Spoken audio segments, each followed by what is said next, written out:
Enfermeros de salas psiquiátricas, ¿qué hizo un paciente que los dejó sin palabras? Durante mi rotación de salud mental en la escuela de enfermería, era una instalación para menores, conocí a un chico para quien me hicieron hacer la admisión, inventariar sus pertenencias, llevarlo a su habitación. Él estaba en la sala de admisión esperando, sin ropa, dibujando círculos por toda la habitación con desechos humanos. Una vez que llevamos a ese chico a su piso, me presentaron a un adolescente que tuvo un brote psicótico de algún tipo y solo decía diferentes entonaciones de turn down for what en respuesta a todo. Dijeron que ya llevaba como 3 semanas así. Me senté a almorzar con una chica que parecía súper normal, hasta que las enfermeras me dijeron después que había desvivido a su hermana atacándola con un arma blanca repetidamente cuando tenía 10 años y su hermana 4. Un turno de 12 horas fue suficiente para mostrarme que nunca, pero nunca quiero ser enfermero psiquiátrico. Hay algunas personas que no tienen verdaderos trastornos psiquiátricos pero terminan en la instalación. Había un dulce hombre mayor que tenía el habla arrastrada y pensaron que había tenido un derrame cerebral. Le hicieron algunas pruebas y resultó que tenía ELA, enfermedad del sistema nervioso que debilita los músculos y afecta las funciones físicas. Era del tipo que comienza en la garganta. Le dieron la noticia y lloró durante 2 días seguidos. Le ponía canciones de country antiguo en mi teléfono, aunque se supone que debes dejarlo en tu casillero. Estuvo allí durante 1 año y medio. Tuvimos que verlo deteriorarse lentamente. Primero perdió el habla, luego no pudo tragar. Luego, su cabeza y cuello se bloquearon en una cierta posición. Tenía secreciones que salían de su boca y usaba un paño para absorberlas. Luego, tuvieron que ponerle un tubo en el estómago. Tenía miedo de acostarse por la noche porque las secreciones lo ahogaban. Me sentaba junto a su cama y empezaba a jadear por aire y a respirar con dificultad. Lo sentaba y le daba palmaditas en la espalda. También tenía una orden de no resucitar. Siempre temía que dejara de respirar. Miraba su pecho para asegurarme de que estuviera vivo. Un día, en el segundo turno, dijeron que se había acostado. Hubo un tapón de mucosidad y se puso azul. Le hicieron succión. Fue al hospital local en ambulancia y falleció al final de la semana. Soy profesional de apoyo directo en una sala psiquiátrica. Bajo ninguna circunstancia se nos permite salir del lugar sin relevo de supervisión para los clientes. Lo que significa que si el siguiente turno no llegaba cuando se suponía que debías irte a casa, tenías que quedarte. Sin excusas. Esto a menudo me obligaba a trabajar turnos de 16 a 32 horas. Se suponía que debía salir a medianoche en un sitio rojo. Rojo significa pacientes con un nivel alto de trastorno psicótico, y mi relevo no apareció para su turno de 12 a 8 am. Había estado allí desde las 8 de la mañana. Tenía que quedarme. Había un cliente en particular que se ponía peor con la esquizofrenia durante la noche. Me dijeron que solo hombres trabajaban el turno nocturno en este sitio porque este cliente se volvía extremadamente agresivo con las mujeres y yo era pequeña, mido 165 centímetros. A las 2 de la mañana, el cliente entra en la sala de supervisión del personal. Solo una habitación con una mesa, silla de plástico, radio y una nevera. Estaba haciendo el papeleo. El cliente comenzó a dar vueltas alrededor de mi mesa, rascándose desesperadamente la cara y murmurando necesito matar 1 y otra vez mientras me rodeaba. Llamé a mi supervisora. Le dije lo que estaba pasando y que iba a irme porque temía por mi vida y estaba extremadamente cansada. Básicamente, me dijo que si me iba, me despedirían. Tampoco me permitían encerrarlo en su habitación porque los sitios donde trabajaba eran casas propiedad de la compañía donde alojaban a individuos con trastornos mentales. Querían fomentar una sensación de este es tu hogar para que tuvieran libertad total sobre la casa y dónde ir. Puse la mesa de plástico en la esquina y me posicioné entre la esquina y la mesa y llamé a la policía. La policía me escoltó fuera y me negué a volver al trabajo. Los días siguientes mi jefa siguió llamándome y preguntándome si podía volver a trabajar ya que tenían escasez de personal y le dije que se olvidara de mí. Tengo muchas historias. Una triste pero fascinante. Esta niña bonita, probablemente de unos 7 años, había llegado alrededor de las 2 de la mañana a nuestro centro. Era adorable, súper dulce y un poco lenta. Inmediatamente me hice amigo de ella y seguía preguntándome por qué servicios de protección envía a estos niños que me parecen estar bien con nosotros. Ella no debería estar aquí, o eso pensaba. Resulta que esa tarde ella llegó a casa de la escuela, la puerta principal estaba desbloqueada, así que entró por el garaje. Abrió la puerta y ahí estaba su papá. Papá tenía una motosierra y literalmente estaba usándola con alguien, creo que era un miembro de su familia. Ella aún no comprendía lo que estaba pasando, o estaba en algún tipo de shock, no podía decirlo. Pero maldita sea, esa me dejó boquiabierto y nunca lo olvidaré. Soy enfermera. Lo siguiente no ocurrió en el trabajo. Una noche, saliendo del cine con mi hijo de 11 años, pasamos junto a una joven desaliñada que evidentemente estaba angustiada. Le pregunté si estaba bien. Dijo que no lo estaba y rompió en un llanto incontrolable. Le di un abrazo y le dije que todo iba a estar bien. Nos quedamos así durante mucho tiempo. Pude notar que estaba seriamente desequilibrada y desesperada. Para resumir, había estado en una retención psiquiátrica en un pequeño hospital comunitario al norte de nosotros. La habían dado de alta y le dieron un boleto de ida a la ciudad donde estaba el cine y simplemente la dejaron allí. Ella enumeró una larga lista de medicamentos psiquiátricos y ansiolíticos, junto con sus dosis, que le habían recetado pero que no había estado tomando porque no tenía acceso a ellos. Me contó su historia, trabajos perdidos, hijos perdidos, un divorcio. Era desgarrador. Intenté convencerla de que me dejara conseguirle ayuda, y su reacción fue la esperada. Dijo que había estado vagando por los alrededores del centro comercial durante 3 días, y se veía así. Le di los $40 que tenía conmigo. Llevé a mi hijo al coche, llamé al 911 y expliqué la situación.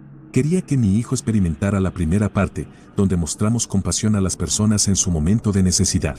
No quería que viera la parte fea donde la llevaban bajo custodia. Conduje hasta donde había estado, esperando mantenerla vigilada hasta que llegara servicio médico, pero ya se había ido. Supliqué que la ayudaran, que la recogieran debido a que era vulnerable y un peligro para sí misma. Dudo que lo hicieran. Estaba tan alterada que dudo que haya hecho un buen trabajo articulando lo que necesitaba hacerse. No fue mi mejor momento. Maldita sea, todavía me conmueve. Espero que la hayan encontrado y esté en camino a recuperarse. En mi país, las personas con enfermedades mentales y las personas con dependencia química son tratadas como basura. Ojalá fuera diferente. Probablemente la historia más trágica que he escuchado proviene de mi madre, quien trabajaba en un hogar de cuidado en la isla de Man en los años 80, cuidando a una mujer de 80 años con demencia. Su nombre era Davina, y llegó a la isla desde Escocia cuando tenía 16 años para casarse con un hombre de la isla a quien había conocido durante unas vacaciones con sus padres.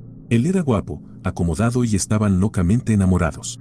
Davina rápidamente se convirtió en la envidia de todas las mujeres solteras de la isla, ya que su nuevo esposo era muy deseado.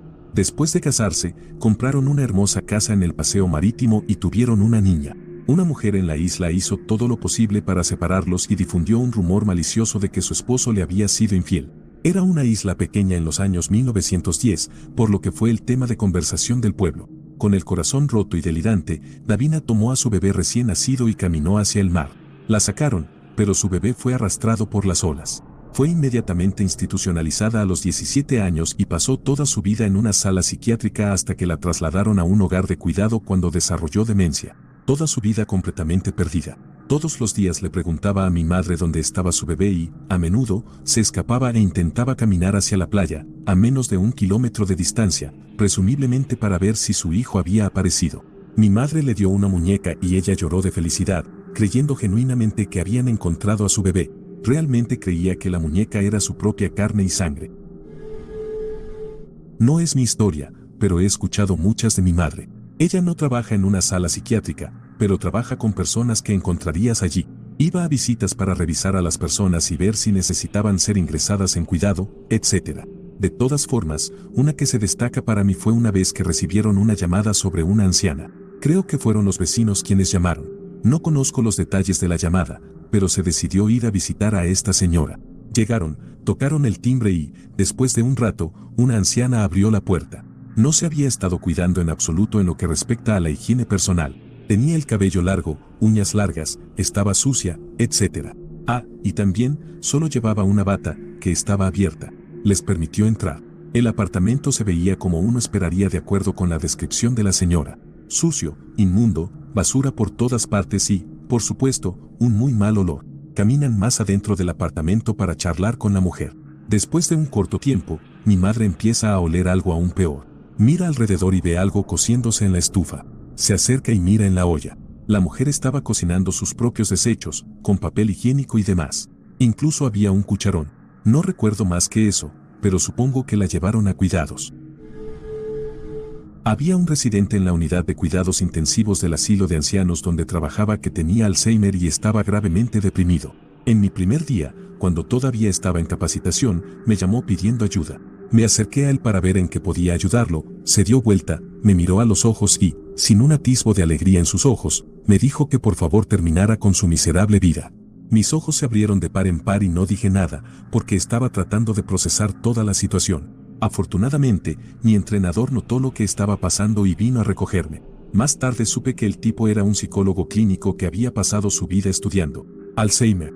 Así que, cuando empezó a notar que mostraba síntomas, se deprimió mucho y empeoró muy rápido. Ahora vive en el asilo de ancianos, horriblemente deprimido todo el tiempo, y no recuerda por qué.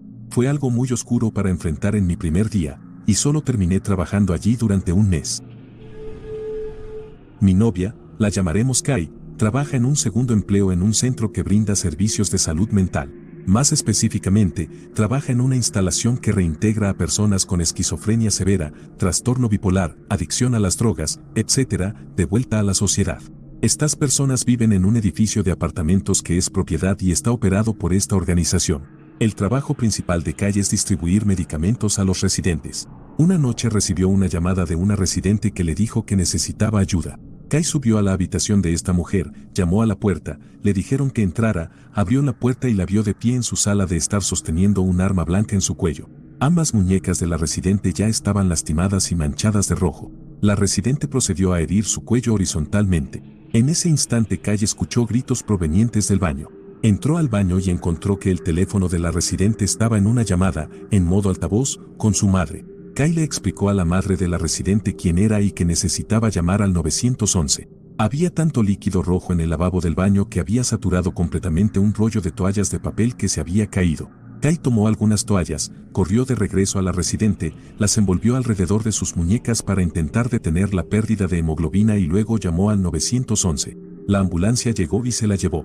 De alguna manera milagrosa, la residente sobrevivió. Esa misma noche, Kai tenía que revisar a otra residente que no había hecho un registro en las últimas 24 horas. Kai fue a la habitación de la mujer y tuvo que entrar ella misma debido a la falta de respuesta después de tocar y llamar al teléfono de la residente. Abrió la puerta y encontró a la mujer sin vida en su sillón reclinable. Es innecesario decir que Kai quedó bastante traumada después de trabajar ese turno. No soy enfermera, pero estuve temporalmente en un pabellón psiquiátrico. Estaba jugando ajedrez con un tipo que se levantó para ver al terapeuta que tenían en el lugar. Había un anciano llamado Gary que creo que tenía demencia por las cosas que decía. Nunca fue violento, pero a veces pensaba que era un maestro en ciertas situaciones, decía cosas muy extrañas y una vez limpió la mesa con su camisa. Una vez se quedó dormido junto a mí en una silla también. Una que nunca olvidaré fue cuando miré a través de la puerta del pasillo, yo estaba en la sala de recreación principal, el pasillo conducía al resto del lugar. Gary tuvo un pequeño desacuerdo con una de los miembros del personal. Aquí está la conversación, noté que no tienes jugo de naranja, solo de uva. Así es. Lo siento, Gary. Gary asiente lentamente con la cabeza. Estás despedida. Y luego se aleja. Supongo que ahora estoy despedida, dijo la enfermera riéndose. Espero que esté bien. Tuvo algunas situaciones así cuando estuve allí. Nada grave, pero no pude evitar reírme de algunas de ellas. Tal vez no sea sorprendente, pero sí una realización absolutamente fascinante a la que llegué mientras trabajaba con un paciente en particular. Un paciente con esquizofrenia estaba describiendo sus alucinaciones. La mayoría de las veces experimentaba alteraciones visuales como ver un burbujeo e inclinación de su campo visual, pero cuando su ansiedad se elevaba, alucinaba con un gran perro negro que entraba en su habitación o lo veía al final del pasillo. En ese momento yo era estudiante y estaba reacio a preguntarle si estaba familiarizado, pero lo que su descripción me recordó de inmediato fue el Grimm del folclore y las leyendas europeas antiguas, más recientemente referido en Harry Potter. El Grimm se describe como un perro negro etéreo que servía como presagio de muerte inminente para quien lo viera, invisible para todos los demás. Eso me hizo pensar, ¿eso era esta alucinación de un perro común? Asumiendo que sí, ¿qué les pasaba a las personas en la Edad Media y siglos posteriores que tenían episodios psicóticos? ¿Cuánto tiempo vivían? Imagino que una persona esquizofrénica viviendo en una época y lugar sin concepto de atención médica mental fácilmente se encontraría en altercados, infringiendo la ley y tomando decisiones generalmente malas que pueden terminar en una muerte accidental, un encuentro fatal con un hombre o una bestia, ejecución o el final todavía común para las personas psicóticas. Se quiten sus vidas. Mi suposición es que tal vez las personas de Europa que experimentaban episodios psicóticos alucinarían con el Grimm. Le contarían a otros que por supuesto no podían verlo y a medida que su psicosis empeoraba encontrarían su muerte prematura. Quizás esto ocurrió lo suficiente como para que se corriera la voz de que si veías a este infame perro negro, tu tiempo estaba cerca de terminar. Una búsqueda ligera de Green, más el término esquizofrenia, no me arrojó resultados. Me encantaría profundizar en esta hipótesis algún día. No soy enfermero, pero fui paciente. Estuve internado después de un intento de desvivirme a mí mismo. Soy diabético y me cambiaron la insulina por una que nunca había usado porque no estaban familiarizados con mi tratamiento. Me dieron insulina alrededor de las 7 de la tarde. Me quedé dormido alrededor de las 9, pero me desperté a eso de las 11 porque me sentía raro, es decir, como si mi glucosa estuviera baja. Fui a la estación de enfermería y le dije a la enfermera que necesitaba que me revisaran la glucosa. Ella me dijo que era hora de dormir y que me volviera a acostar. Después de tratar de convencerla de que solo tomara unos minutos para revisar mi glucosa, la muy torpe llamó a seguridad, quienes me escoltaron de regreso a mi habitación y me encerraron. Entonces, mientras estaba en la instalación bajo vigilancia, literalmente me dijeron, cuando estaba pidiendo tratamiento para mantenerme vivo, que me fuera a dormir y posiblemente dejara de respirar durante el sueño. Al final, o me desmayé o me quedé dormido. Cuando desperté, unas 2 horas más tarde, después de haber salido de un evento de hipoglucemia severa, mi glucosa estaba en 19 cuando me revisaron y se dieron cuenta de que algo andaba mal. Durante la vigilancia, se realizan revisiones frecuentes cada 10 a 15 minutos. Sorprendentemente, les llevó 2 horas darse cuenta de que algo no estaba bien. Cuando pude levantarme, me desahogué con esa mujer. Seguridad se involucró, poniéndose entre ella y yo, pero me dejaron desahogarme. Creo que lo más contundente que le dije fue, solo porque estoy deprimido no significa que esté loco ni sea idiota. Podría haber muerto porque no te molestaste en tomarte 2 minutos para pinchar mi maldito dedo. Si sus lágrimas a la mañana siguiente y su ausencia durante el resto de mi estadía son algún indicio, fue despedida esa misma mañana. No es mi historia, sino la de mi padre, pero es demasiado buena para no compartirla. Cuando mi papá comenzó como enfermero psiquiátrico, generalmente le tocaban los trabajos desagradables que nadie más quería hacer. Solía haber un hombre mayor en la sala donde trabajaba, aparentemente solía ser director de escuela, por lo que era increíblemente rígido, callado y, según todos los informes, un imbécil con poco respeto por el personal de la sala. También era bastante abusivo verbalmente la mayor parte del tiempo y tenía un desprecio general por cualquier persona que encontrara. Solía usar un enorme abrigo verde todos los días sin importar la ocasión y en general estaba bastante desaliñado, con muy mala higiene personal y bastante maloliente todo el tiempo. Como resultado, los enfermeros tenían que lavarle el cabello y cortarle las uñas de las manos y los pies cuando él lo permitía. Siendo uno de los enfermeros más jóvenes en la sala, a mi papá le tocó cortarle las uñas de los pies a este anciano un día. Dijo que lo había hecho 1 o 2 veces antes y que era un proceso bastante nauseabundo, empeorado por el hecho de que el viejo director no le debía palabras bonitas mientras lo hacía, por lo que en general era una experiencia bastante deshumanizante. En esta ocasión particular, mi papá recuerda que el paciente estaba inusualmente callado y no abusivo cuando comenzó a cortarle las uñas de los pies, pero no le dio mucha importancia. Aparentemente, a mitad de cortar las uñas, teniendo en cuenta que los enfermeros generalmente se arrodillaban frente a este tipo mientras lo hacían, mi papá dijo que este viejo comenzó a masajearle la cabeza. Mi papá es una persona súper tranquila, encantadora y dulce que generalmente solo anticipa lo mejor de las personas, por lo que aparentemente pensó que este tipo simplemente estaba mostrando un momento inusual de afecto. Eso fue hasta que el olor llegó. Un olor horrible. Resulta que el viejo había estado almacenando sus propios desechos humanos en los bolsillos muy profundos de su abrigo durante, lo que mi papá estimó, la última semana o así, y ahora procedía a masajearlo en el cuero cabelludo de mi papá. Y con vigor. A mi papá le tomó unos segundos darse cuenta, pero cuando lo hizo, tuvo que salir corriendo de la habitación para expulsar su última comida que comió en el fregadero más cercano, y luego procedió a lavarse el cabello con desinfectante de manos de grado hospitalario, ya que era lo único que tenía a mano. Aparentemente, el olor se quedó en su cabello durante aproximadamente 1 semana y durante ese tiempo tuvo que usar una bandana para evitar sentirse mareado por el olor de su propio cabello. Esta es solo una de literalmente cientos de historias que mi papá ha compartido conmigo durante su tiempo como enfermero psiquiátrico. La mayoría de ellas son igualmente bizarras, algunas son desgarradoras, impactantes y perturbadoras. En general, la mayoría de ellas tienen un buen grado de humanidad. Hay historias que nos hacen reír y que le pedimos a papá que cuente y vuelva a contar, pero al final del día, mi papá y sus colegas tienen una gran cantidad de cuidado, compasión y paciencia por las personas de las que cuidan. A veces es bueno reírse de las cosas malas después de un día difícil. Siempre era interesante escuchar la admisión de alguien en medio de una crisis esquizofrénica, su primera vez teniendo alucinaciones, y cómo su vida aparentemente normal de repente se vuelve confusa y la realidad comienza a desmoronarse frente a sus ojos. Un tipo estaba en el trabajo cuando empezó a alucinar que Dr. Phil salió de la televisión para decirle en la gasolinera todo tipo de cosas satánicas. Otro tipo disparó a su televisor, su papá llamó a la policía, y él se atrincheró en su habitación y se autolesionó en el corazón. Sobrevivió y tuvimos que llevarlo a su primer juicio para decidir si iba al hospital psiquiátrico o a la cárcel.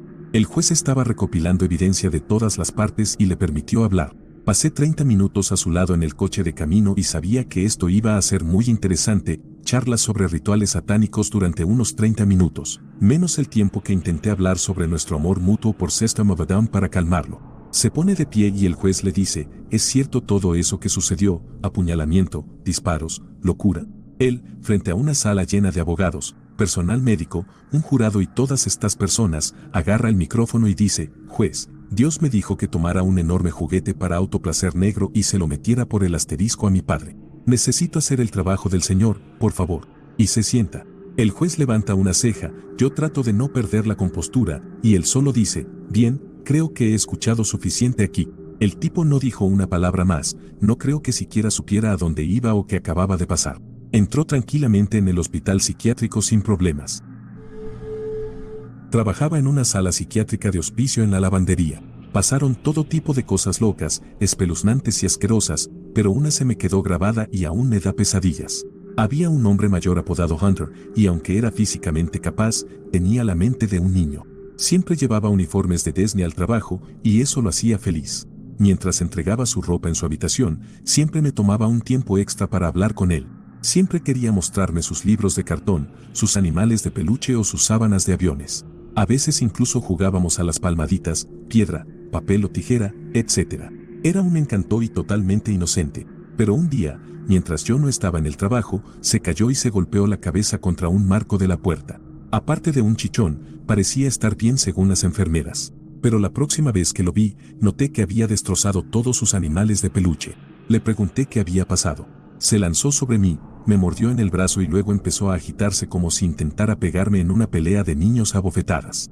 No sé qué pasó, no soy médico, pero fue como si se activara un interruptor en su cabeza y desde entonces solo fue violencia y rabia. Eventualmente tuvo que ser trasladado al otro lado de la sala, la parte cerrada con cosas acolchadas. Todavía pienso en él todo el tiempo, pero la única vez que intenté visitarlo después de renunciar, no me permitieron verlo debido a problemas de comportamiento. No soy enfermera, pero vi algunas cosas divertidas aterradoras salvajes durante mi estancia en mi amigable sala psiquiátrica de barrio. Lo más aterrador fue probablemente mi compañera de cuarto. No estoy aquí para juzgar porque sé que cada paciente tiene sus razones completamente válidas para terminar en una sala, pero en la que yo estaba era la sala para todos los diagnósticos. Esquizofrénicos, desintoxicándose, bipolares, ansiosos, con TOC, sociópatas, deprimidos, personas que se autolesionan, todos estaban allí. Como alguien que se trasladó de un centro de tratamiento de trastornos alimentarios bastante tranquilo. Este era un nivel completamente nuevo al que no estaba acostumbrado a ver y que hacía que mi antiguo lugar pareciera una fiesta de pijamas de chicas adolescentes. Básicamente estoy tratando de justificar, como una persona ansiosa, por qué tenía miedo de los pacientes más agresivos. Así que mi compañera de cuarto prácticamente ignoraba mi existencia. Por mí estaba bien. Recuerdo que cuando la vi por primera vez, noté su cabeza rapada y sus increíblemente impresionantes ojos verde dorado. Entré en mi habitación la primera noche como una idiota llorosa, habiendo finalmente contactado a mi madre por teléfono. Intenté forzar una sonrisa patética y balbucear un hola. Mi compañera de cuarto no levantó la vista desde donde estaba acurrucada en su cama. Me sentí bastante estúpida, pero estaba en una especie de trance, así que nada realmente importaba.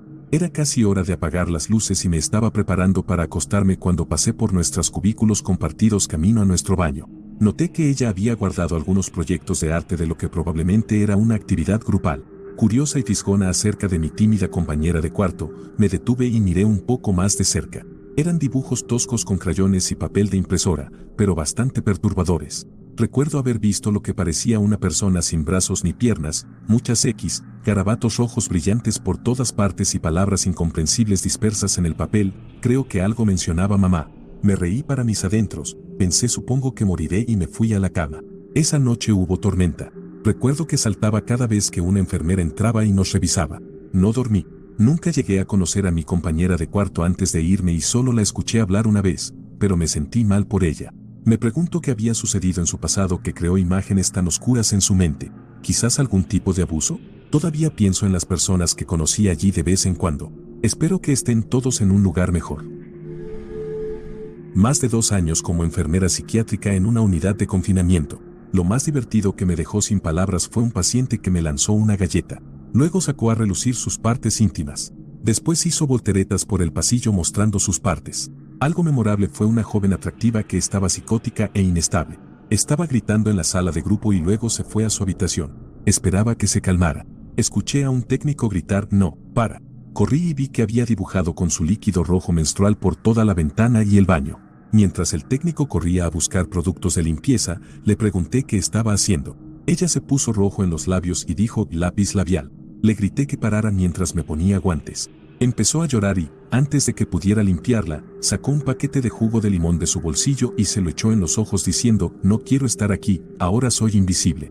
Lloraba fuerte y como una niña mientras la cambiábamos y le lavábamos los ojos. La historia más triste que me dejó sin palabras. Hombre de unos 30 años, 1,80 m de altura y 113 kilos. Mentalmente, tal vez de 4 años. Activamente alucinando y delirante. Ya había pasado 3 meses entre otros 2 hospitales. No podía escribir su nombre, ni verbalizar su apellido. No podía responder de dónde era o dónde vivía. Tenía alta presión arterial. El día que llegó solo tenía la ropa que llevaba puesta. Sus zapatos tenían agujeros del tamaño de una moneda de dólar en la suela. Estuvo en nuestra instalación 5 meses. Es una instalación de corta estancia normalmente. Ningún familiar lo visitó. No se logró contactar con éxito a su familia en esos 8 meses. Nuestro personal le compró ropa. Nuestra trabajadora social se esforzó durante meses para encontrar un hogar grupal que pudiera aceptar problemas psicóticos e intelectuales. Ocasionalmente atacaba a otros hombres debido a las voces y miraba a las mujeres diciendo «dame un beso» antes de abrazarlas. En resumen, la trabajadora social encontró un hogar grupal para él. El personal se aseguró de que tuviera ropa y zapatos decentes y lo dimos de alta. La señora que lo iba a llevar lo llevó a la oficina del Seguro Social con nuestro director de la unidad presente para transferir su cheque al hogar grupal. Inmediatamente su familia empezó a llamar porque se enteraron de la transferencia del cheque, después de 8 meses. Vinieron y lo recogieron del vestíbulo, tuvimos a un técnico sentado con él hasta que llegaron varias horas después, y no hablaron con ningún miembro del personal. Espero que no se haya perdido en las calles y haya perecido. Le habría encantado ese hogar grupal.